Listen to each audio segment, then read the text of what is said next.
김동섭의 인사이트 시간입니다. 오늘도 시장 흐름 체크하면서 전략 들어보죠. 김동섭 전략가님 와 계십니다. 안녕하십니까? 네, 안녕하세요. 기대감으로 가고 있는데요. 그동안의 기대감은 정책 기대감에서 최근 지난 주말부터의 기대감의 양상은 이제 치료제에 대한 기대감입니다. 미국 주가도 급등을 했죠. 예, 이번 주 흐름 어떻게 보세요? 지난주 금요일 날 이제 미국이 상승을 했지만 일목균형표상으로는 완전히 호전세가 들어오지 않았어요. 그러니까 이번 주까지 연장선이 들어와야 한다라고 말씀을 드리고 싶죠. 연장선이 들어오지 않으면 약간 힘들 수 있는 국면에 접어듭니다. 이 얘기 무슨 말이냐면 반등이 빠르게 진행되지 못하고 약간 시간을 허비하면서 올리는 그런 상황이 나올 수 있는 아주 중요한 자리죠. 사실 지난주 금요일 날 해외 선물이 3%대 이상 상승했는데 막상 장을 시작하니까 해외 선물이 많이 빠졌어요. 그래가지고 한 2%대 상승하고 마감하는 모습이었죠. 한 5% 정도 올라준 게 굉장히 좋았는데 그걸 못했기 때문에 이번 주가 굉장히 중요한 한 주가 될 것 같습니다. 미국은 코로나 바이러스에 대한 렘데시비르 이 약이 에볼라 치료제예요. 에볼라 치료제인데 상당히 효과를 보고 있는 것 같습니다. 그래서 이게 시장에 이제 또 화두가 되는 것 같죠. 문제는 그래도 미국에서 사망자 수가 4만 명이 넘은 상황이죠. 렘데시비르가 실제로 시장에 어떤 영향을 줄지는 최소한 2주는 지나야 될 것 같습니다. 뭐 일시적으로 이제 효과가 봤다 뭐 이런 것도 있지만 부작용이 있는지도 확인해야 되잖아요. 그래서 물론 렘데시비르를 맞은 사람은 열이 바로 떨어졌다고 합니다. 그러나 시기적으로 보통 한 1, 2주는 더 지켜봐야겠죠. 왜냐하면 치료제 자체가 코로나를 위한 백신 치료제가 아니잖아요. 그렇기 때문에 거기에 변이라든가 거기서 일어날 수 있는 그 다른 사항들을 확인해 봐야 될 거다라고 말씀드릴 수 있고요. 미국의 이제 지표나 실적에 대한 얘기가 계속 나올 확률이 굉장히 높은데 사실 이거는 이제 의미가 없을 것 같습니다. 시장에서 아시겠지만은 실업자 수가 2,200만 명을 넘기 시작한 미국이기 때문에 일정 기간 동안은 아무 의미가 없다. 만약에 의미가 있다면 시장 예상치가 보다 현실이 훨씬 더 나은 개선하는 모습이 나오는지 이게 굉장히 중요할 것 같다라고 말씀드릴 수 있고요. 기술적으로 미국장을 접근을 해보죠. 제가 앞에서 한 지난주 금요일 날 5.5% 정도 올랐으면 좋겠다라고 말씀드렸었는데 3%, 2.99% 올랐네요. 그게 왜 그러냐면 현재 그러니까 일목균형표를 안 보고 이평선 보시는 입장에서는 아주 좋은 차트면 너무 진짜 해피한 차트죠. 완벽하다. 내려온 거 올라왔으니까 양봉을 세웠으니까 좋죠. 또 일목균형표를 단순하게 아시는 분 입장에서는 기준선도 돌파해가지고 26거래일간의 어떤 최고가와 최저가의 중간값에서 돌파 시도를 했기 때문에 균형이 이제 일단 위쪽으로 무너졌다. 뭐 이런 식으로 해석을 많이 합니다. 근데 이제 이게 단순한 원리로 보는 건 아니고요. 저도 처음에 일목균형표 공부할 때 그렇게 공부를 했고요. 근데 이제 여기서 제일 중요한 건 뭐냐면 이 주가가 갈 수 있는 공간을 여느냐 안 여느냐의 싸움이거든요. 공간이 없으면 갈 수가 없어요. 축구도 마찬가지잖아요. 공간을 장악을 하면 골을 넣을 수가 없습니다. 절대로. 공간이 열리면 노마크 찬스란 말이 있잖아요. 그 노마크 찬스를 만들어야 돼요. 그게 이제 후행 스팬이거든요. 이 후행 스팬이 갈 수 있는 공간이 열려야 되는데 지난주 금요일 날 5% 정도 올랐으면 공간이 바로 열립니다. 그러면 이번 주는 조정이 거의 없이 이렇게 하다가 가버리거든요. 근데 돌파 시도하다가 멈춰버렸어요. 그러면 이번 주는 힘이 많이 들어가는 주가 됩니다. 한 번에 갈 수 있는 자리가 굉장히 어려울 수도 있죠. 물론 그거는 아무도 모릅니다. 제가 볼 때 일목상 그렇다는 겁니다. 뭐냐면 공간을 완전히 열지 못한 미국장이기 때문에 이번 주 어떨까에 대한 부분입니다. 그러나 분명한 것은 상승에 대해서는 불변입니다. 그게 아니 조정을 들어온다는 그런 뜻이 아니라 힘이 세지 않다. 뭐 그 정도로 보는 거죠. 시간을 주면서 이렇게 가는. 일반적으로 사실은 후행스페이 이렇게 뚫고 이렇게 올라가는 경우는 별로 없어요. 보통 이제 캔들이 내려오는 방향을 향해서 이렇게 가는 법이거든요. 그러니까 그거로 보면 사실은 아이고 조정이 아직도 많이 남아있나 보다 이런 생각할 수 있지만 빠른 속도로 내서 빠른 속도 올라가는 그런 구조상의 모습을 보면 지금 그 상황은 아닌 것 같다. 올라가긴 올라갈 것이고 분명히 뭐라는 것은 지난주 금요일날 많이 땡겨 올렸으면 더 좋았을 건데 좀 아쉬운 금요일의 상승이었다. 그렇기 때문에 이번 주가 대단히 중요할 거다. 무슨 말이냐면 시장을 이끌어가는 메이저가 있잖아요.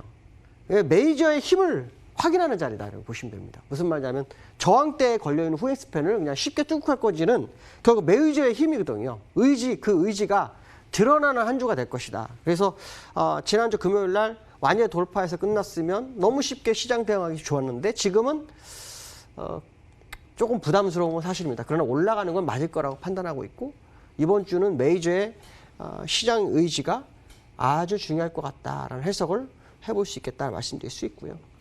두 번째 중국에 대한 얘기를 좀 할까 합니다. 중국이요. 1분기 성장률이 마이너스 6.8% 역대 최악이죠. 보통 한 6% 밑으로 떨어진 적이 없던 플러스 6%를 떨어진 적이 없는데 거꾸로 마이너스 6.8이니까 상당히 심각하죠. 이걸 가지고 우리는 야 이거 중국 때문에 뭐 우리나라 수출도 문제가 되고 뭐 전 세계가 위험하구나 이렇게 이제 단순 해석을 할 수 있죠. 근데 중요한 것은 뭐냐면 중국이 이걸 탈피하기 위한 전략적 행보가 뭐가 있을까? 뭐 이런 생각을 해봐야 되겠죠. 무슨 말이냐면 주식은 뭘 가지고 삽니까? 기대감으로 살아요. 중국이 경기 부양책을 하겠구나라는 생각을 하죠. 가만히 있어서 회복은 안 됩니다. 경기 부양을 해야 돼요. 지금까지도 계속 경기 부양을 국소적으로 했어요. 그래서 지준을 인하하고 뭐 금리 인하를 했죠. 근데 금리 인하를 더 강력하게 할 수도 있지 않을까라는 생각을 합니다. 중국이 전 세계에서 금리가 가장 높아요. 아직도요. 그래서 금리를 충분히 내려야 될 상황일 거라고 판단을 쓰고 있고 그걸 말씀드리는 이유는 시장에 나올 수 있는 재료가 그렇게 많지 않잖아요. 미국도 유럽도 쓸만한 카드가 다 썼는데 아직 중국 다 안 썼거든요. 그러니까 이 카드까지 나오지 않겠냐.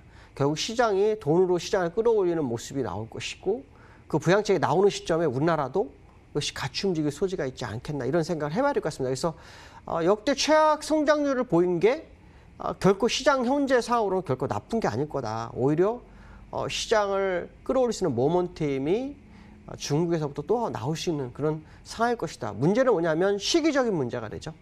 속도를 빨리 할 거냐 늦게 할 거냐입니다. 근데 중국이 지금 상황으로 봤을 때는 빨리 하는 게 맞죠. 왜냐 우한 폐렴, 그러니까 코로나 바이러스가 발발한 나라가 중국이고 그리고 전 세계를 한 바퀴 돌아서 이제 시장의 모습을 본다면 중국이 가장 먼저 진행을 해야 되는데 오히려 시장에서 부양책은 미국과 유럽이 먼저 했잖아요. 그러니까 중국이 지금 해야 되는 상황일 거다라고 판단한다면 아마도 4월 말 아니면 늦으면 5월 초에는 시장에 뭔가 어떠한 시그널을 줄 것이고 그 시그널이 시장을 끌어올리는 재료가 될 것이다. 특히 중국과 미국에 가장 영향을 많이 받는 우리나라 입장에서는 어쩜 호재를 맞이할 수 있는 상황. 특히 우리나라도 5월에는 한국에서 금리 인하 가능성이 굉장히 많죠.